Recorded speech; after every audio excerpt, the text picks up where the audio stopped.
सियाराम दुर्गापुर गांव में पंडाल लगाने का काम करता था।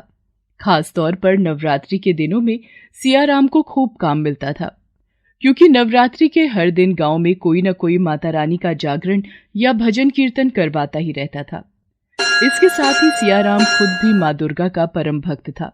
वो और उसकी पत्नी कावेरी नवरात्रि के लिए बहुत पहले से तैयारियां शुरू कर दिया करते थे। कावेरी, ओ कावेरी, वो माता रानी की चुनरिया तैयार हुई कि नहीं? हाँ, बस होने ही वाली है, बस सितारे टांकने रह गए हैं। ओहो कावेरी, थोड़ा जल्दी करो ना, कितना काम बाकी है। आप चिंता क्यों करते हो? ये सब पहली बार थोड़ी ही कर रहे हैं हम। वो तो है कावेरी, लेकिन फिर भी मुझे चिंता हो रही है। तुम्हें पता है, माता रानी की कृपा से इस बार काम बहुत ज्यादा मिला है। पूरे नवरात्र हर दिन 2 से 3 जगह पंडाल लगाने हैं। मुझे डर है कि कहीं कोई गलती ना हो जाए। ऐसे कैसे गलती हो जाएगी जी? माता रानी का आशीर्वाद है हमारे साथ। जैसे हर बार काम अच्छे से होता है, वैसे ही इस बार भी होगा। बाकी एक सुझाव है मेरे पास, अगर आपको ठीक लगे तो। हाँ, बताओ कावेरी, क्या कहना चाहती हो? कल मुझे सीता भाभी मिली थी, बड़ी परेशान थी बेचारी। वो हरी भैया सब कुछ छोड़कर वापस गांव आ गए हैं। अरे, लेकिन हरी तो शहर की एक बड़ी जागरण मंडली में काम कर रहा था ना, तो फिर वो वापस क्यों आ गया? वो तो पता नहीं, बस भाभी ने इतना बताया कि शहर में कुछ बात नहीं बनी और हरी भाई सब कुछ छोड़कर वापस गांव आ गए हैं। बड़ी परेशान लग रही थी भाभी। अगर आपको ठीक लगे तो आप हरी भैया को भी अपने साथ लगा लो। आपकी भी मदद हो जाएगी और उनकी भी कुछ कमाई हो जाएगी। ये तो बहुत अच्छा सुझाव है कावेरी। मैं आज ही जाकर मिलता हूँ हरी से। सियाराम और कावेरी दिल से बहुत ही भले थे। वो हरी और उसके परिवार की मदद करना चाहते थे। इसीलिए सियाराम ने खुद हरी के घर जाकर उससे बात की। लेकिन हरी वो थोड़ा तुनक मिजाज था। काम की जरूरत होते हुए भी उसने सियाराम के सुझाव को ठुकरा दिया। पर हरी, तुम मना क्यों कर रहे हो? तुम्हें तो काम की जरूरत है ना। मैं तो इसीलिए तुम्हारी मदद करना चाह रहा था। सियाराम भैया, मुझे अपना काम करना है। अब आपके साथ जुड़कर काम करूंगा तो चलेगी तो आपकी ही, और वैसे भी कितनी कमाई हो जाएगी मेरी। सच कहूं तो मैं शहर से गांव इसीलिए आया हूं, ताकि यहां आकर मैं खुद का काम शुरू करूं। अच्छा, तो ऐसी बात है। चलो कोई बात नहीं, तो फिर मैं चलता हूं। तुम खूब अच्छे से अपना काम शुरू करो, और कोई मदद चाहिए हो तो बेझिझक बताना मुझे। तुम्हारा दिमाग खराब है क्या? इतना अच्छा मौका था। सियाराम भैया का कितना बढ़िया काम चल रहा है। अरे वो तो उनका बड़प्पन है कि खुद यहाँ आकर तुमसे बात की और तुमने उन्हें साफ मना कर दिया। आखिर चाहते क्या हो तुम? बस चुप हो जा। मुझे किससे क्या कहना है और क्या करना है, ये तू मुझे नहीं बताएगी, समझी? एक बात और सुन ले कान खोल के। आइंदा अगर गांव में किसी के सामने भी तू रोने गई तो मुझसे बुरा कोई नहीं होगा। इतना कहकर हरी घर से बाहर चला गया। सच तो यही था कि उसकी माली हालत ठीक नहीं थी, लेकिन वो ये बात किसी को जताना नहीं चाहता था। वो अपने घर से निकलकर सीधा गांव के अमीर सेठ ताराचंद के पास गया और उनके सामने हाथ जोड़कर बोला, सेठ जी, वो मैं अपना काम शुरू करना चाहता हूं। अगर कुछ मदद हो जाती तो बड़ी कृपा होगी। देख भाई, कृपा तो तुझ पे मैं कर दूंगा, लेकिन ये बता, गारंटी किस बात की देगा? शहर में तो कुछ हो ना पाया तुझसे, तो फिर यहाँ गांव में क्या कर लेगा अब? सेठ जी, यहाँ पर अपना पंडाल और जागरण करवाने का काम शुरू करूंगा। क्या कहा? पंडाल? लेकिन वो तो अपना सियाराम कर ही रहा है और बहुत अच्छे से कर रहा है। फिर तू कैसे टिकेगा उसके सामने? सिर्फ टिकूंगा ही नहीं सेठ जी, बल्कि पूरे गांव में अपना नाम करके दिखाऊंगा मैं। वो सियाराम, उसे आता ही क्या है? आप सबने बेकार में ही उसे इतना सिर पे चढ़ा रखा है। अरे मैं शहर से आया हूं, वहां के तौर तरीके बहुत अच्छे से सीख के आया हूं मैं। आप देखना सेठ जी, मैं लोगों को ऐसी व्यवस्था करके दूंगा कि कोई भी सियाराम के पास नहीं जाएगा। ठीक है फिर, पैसे तो तुझे मैं दे रहा हूं, लेकिन याद रखियो हरी, तेरा काम बढ़िया चले या बेकार, मुझे मेरा पैसा सूद समेत तय समय में वापस चाहिए, वरना। अरे कैसी बात कर दी मालिक, आपके पैसे लेकर कहां जाऊंगा मैं? आप देखना, समय से पहले ही चुका दूंगा। ताराचंद हरि को उसका काम शुरू करने के लिए पूरे 10 लाख रुपए ब्याज पर दे देता है। हरि उन पैसों से पंडाल का काम शुरू कर देता है। उसने ताराचंद से लिया हुआ सारा पैसा शुरुआत में ही खर्च कर दिया। उसे पूरा विश्वास था कि वो सियाराम से ज्यादा कमाई कर सकेगा और इस बात की झलक उसे दिखने भी लगी थी। हरि अपने पंडालों में शहरी झलक लेकर आया था, जिससे लोग उसकी तरफ आकर्षित हो रहे थे। अरे पर मोहन भैया, मैंने तो सारी तैयारियां कर ली है, आप ऐसे ऐन वक्त पर मना कैसे कर सकते हैं? अब बुरा तो मुझे भी लग रहा है सियाराम, लेकिन वो क्या है ना, घर वाली अड़ गई है, बोल रही है हरि का पंडाल तुमसे अच्छा है। वो शहर से आया है ना, तो बड़ी खास खास चीजें कर रहा है वो। माता के जागरण में रौनक बढ़ जाएगी, तो बस इसीलिए। अच्छा अच्छा, कोई बात नहीं, आप हरि से ही करवा लीजिए, कोई बात नहीं। धीरे धीरे सियाराम को मिलने वाले सारे ऑर्डर अब हरि के पास जाने लगे। हरि अपने इंतजामों पर अच्छा खासा खर्च कर रहा था। साज सजावट से लेकर खाने पीने के इंतजाम तक सब कुछ शहरी तरीके से ही हो रहा था और गांव के लोगों को खूब पसंद भी आ रहा था। दूसरी तरफ सियाराम को भारी नुकसान हो रहा था। हालत ये हो गई कि नवरात्रि के आखिरी दिन माता रानी के साज श्रृंगार और कन्या पूजन के लिए भी सियाराम और कावेरी के पास पैसे नहीं थे। है? ये क्या कह रही हो कावेरी? तुम्हें कुछ तो बचा कर रखना चाहिए था। मैंने पैसे रखे थे जी, लेकिन कल जब राम अवतार भैया अपना एडवांस वापस मांगने आए तो मुझे उन्हें सारे पैसे देने पड़े। लेकिन अब क्या होगा जी? आज तक कभी ऐसा नहीं हुआ कि हम लोगों ने कन्या पूजन ना किया हो। हम इस बार भी करेंगे कावेरी, तुम बिल्कुल चिंता मत करो। सियाराम ने कावेरी को तो दिलासा दे दिया था, लेकिन वो खुद ये नहीं जानता था कि आखिर वो पैसों का इंतजाम कहां से करेगा। उसने अपने हर जानने वाले से बात की, लेकिन कहीं से मदद नहीं मिली। दूसरी तरफ हरि रातों रात पूरे गांव का चहेता बन गया था और अब इस बात का उसे बहुत घमंड भी था। अरे सियाराम, क्या हो गया? ऐसे मुंह लटकाए कहां जा रहे हो? वो क्या बताऊं हरि, पहली बार ऐसा हुआ है कि कन्या पूजन के वक्त हाथ पूरी तरह से खाली है। ये तो होना ही था। अब मैं जो आ गया हूं यहां, देखो भैया, बात साफ है, तुम्हारे तौर तरीके पुराने हैं, अब लोगों को कुछ नया चाहिए। जैसे वो देखो, इसे कहते हैं माता रानी का जागरण। हाँ हरि, शायद तुम ठीक कह रहे हो, लेकिन मुझे खुशी है कि लोगों को तुम्हारा काम पसंद आ रहा है। सियाराम और हरि बातें कर ही रहे थे कि उसी वक्त हरि के पंडाल में अफरा तफरी मच गई। लोगों में चीख पुकार मची हुई थी। दरअसल हरि के पंडाल में अचानक भयंकर आग लग गई थी और लोग अपनी जान बचाकर भाग रहे थे। ये सब देखकर हरि के हाथ पांव फूल गए। हे भगवान, ये क्या हो गया? ये सब, अब मैं क्या करूंगा? मैं तो लुट गया, बर्बाद हो गया मैं तो। अब सेठ जी को उनके पैसे कैसे वापस करूंगा?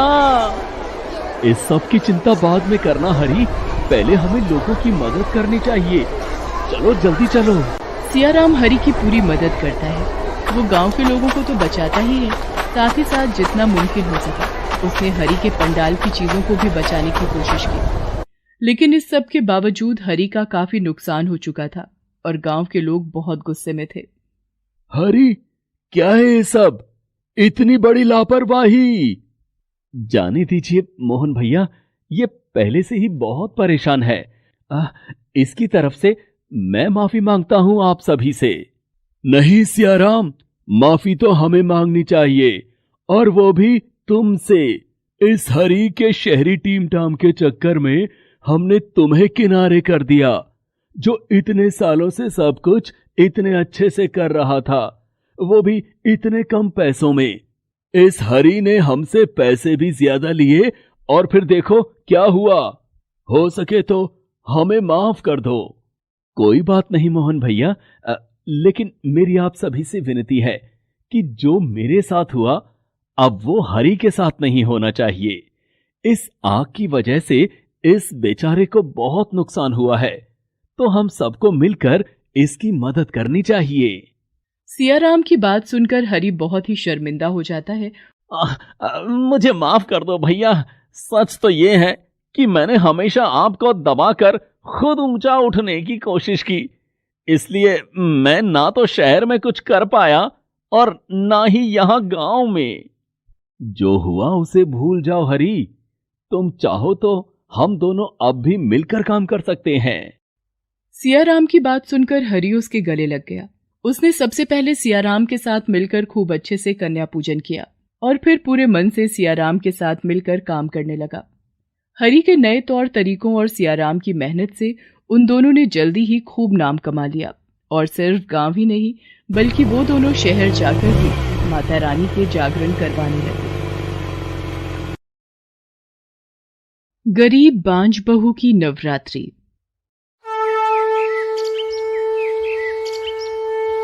सुनंदा की शादी को 5 साल हो गए थे। शादी के इन 5 सालों में बहुत कुछ बदला। अगर कुछ नहीं बदला तो वो था सुनंदा का नसीब। पैदा होने के साथ ही वो अपने पिता के लिए एक बोझ के सिवाय कुछ नहीं थी। स्कूल जाकर पढ़ाई लिखाई करने की इच्छा उसे मन में ही दबानी पड़ी। सिलाई कढ़ाई में मन लग गया तो पिता ने उसकी शादी का फरमान सुना दिया।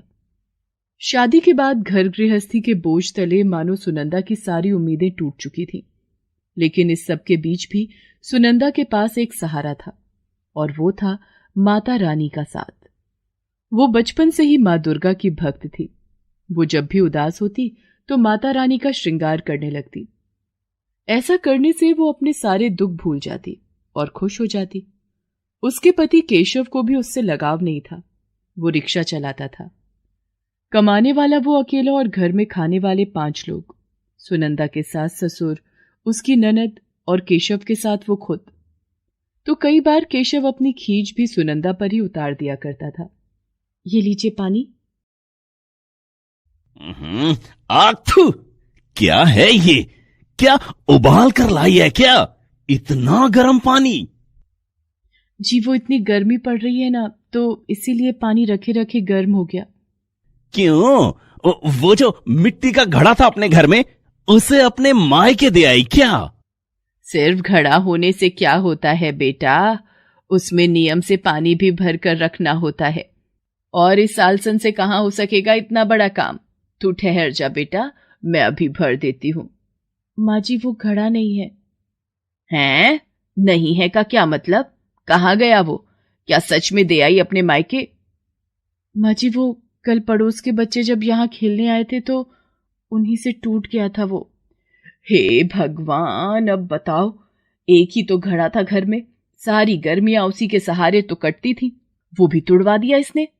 लेकिन मेरी एक बात समझ में नहीं आती, ये पड़ोस के बच्चे हमारे घर में खेलने क्यों आते हैं? इनके अपने घर भी तो हैं, वहां क्यों नहीं खेलते? और हमारे घर में तो कोई बच्चा भी नहीं है जो उसके साथ खेलने आते हो। हाय बेटा, यही तो रोना है। तेरे बाबूजी और मेरे तो कान तरस गए बच्चे की किलकारी सुनने को, लेकिन जब नसीब ही फूटे हों तो करें भी तो क्या। बेटा मैं ही बुला लेती हूं उन बच्चों को, उन्हें देख के ही मन बहलाना पड़ता है अब तो। इतना कहकर सुनंदा की सास प्रेमलता अपना सिर पकड़कर बैठ जाती है।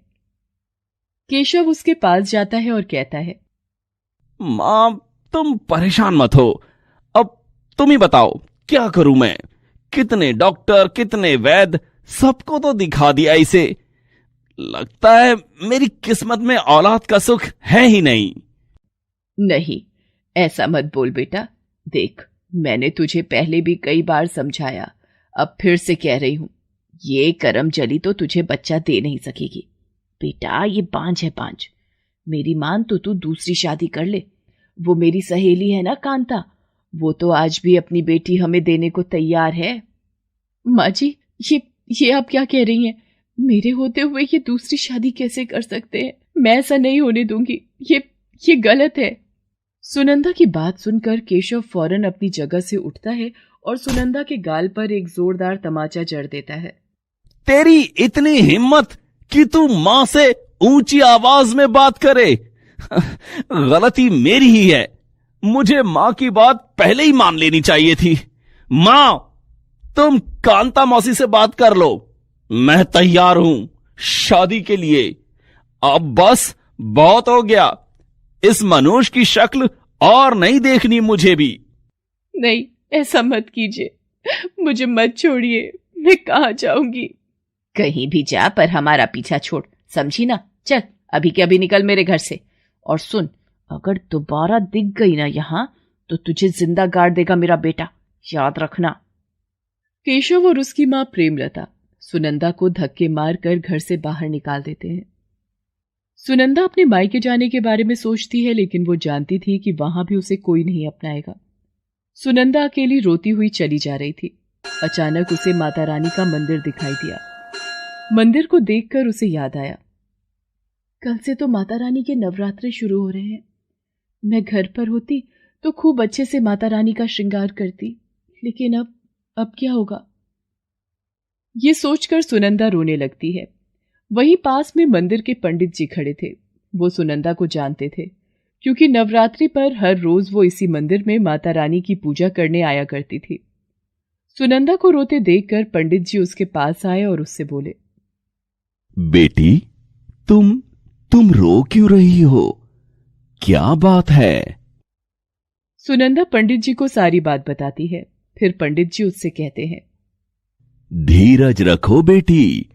माना कि तुम्हारे साथ बहुत गलत हुआ, लेकिन तुम तो माता रानी की भक्त हो।